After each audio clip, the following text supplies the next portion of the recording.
Pemirsa, terima kasih pian masih bersama kami. Berita selanjutnya Mahabarakan. Penyemprotan mandiri untuk memutus mata rantai virus corona ini terus dilakukan oleh warga. Salah satunya warga di kawasan Gang ABC Teluk Tiram, Banjarmasin Barat.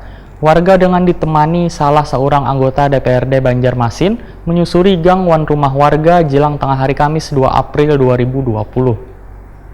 Penyemprotan di Gang ABC IT sebelah. Penyemprotan mandiri untuk memutus mata rantai virus corona ini terus dilakukan oleh warga. Salah satunya warga di kawasan Gang ABC Teluk Tiram, Banjarmasin Barat. Warga dengan ditemani salah seorang anggota DPRD Banjarmasin, Dharma Sri Handayani, menyusuri gangguan rumah warga jelang tengah hari Kamis 2 April 2020. Kegiatan ini mendapat respon yang luar biasa dari warga karena semprotan cairan disinfektan ini bisa membasmi virus yang mematikan tersebut. Anggota DPRD Banjarmasin, Dharma Sri Handayani, Wahid Akwani Prima TV memadahkan penyemprotan disinfektan yang dilakukan hampir saban hari ini bertujuan untuk memutus mata rantai penyebaran virus corona. Politisi Partai Golkar ini pun menegaskan bila sasaran penyemprotan cairan disinfektan ini mulai dari rumah warga, fasilitas umum, sekolah hingga tempat ibadah. Walaupun sudah dilakukan penyemprotan, namun Dharma Sri Handayani pun juga berharap warga selalu menjaga kesehatan dengan baik, yaitu rajin membasuh tangan dan menaati anjuran dari pemerintah agar penyebaran virus ini bisa terputus.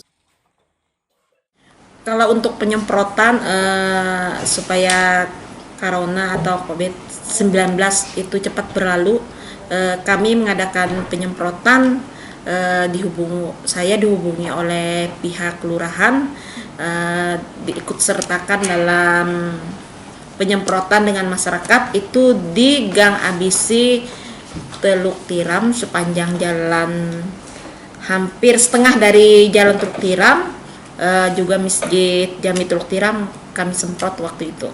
Terus saya anjurkan untuk masyarakat untuk bersih-bersih di sekitar lingkungan. Kalau mau beraktivitas harus cuci tangan. Kalau mau masuk jangan melakukan aktivitas dulu, mandi dulu dan sebagainya.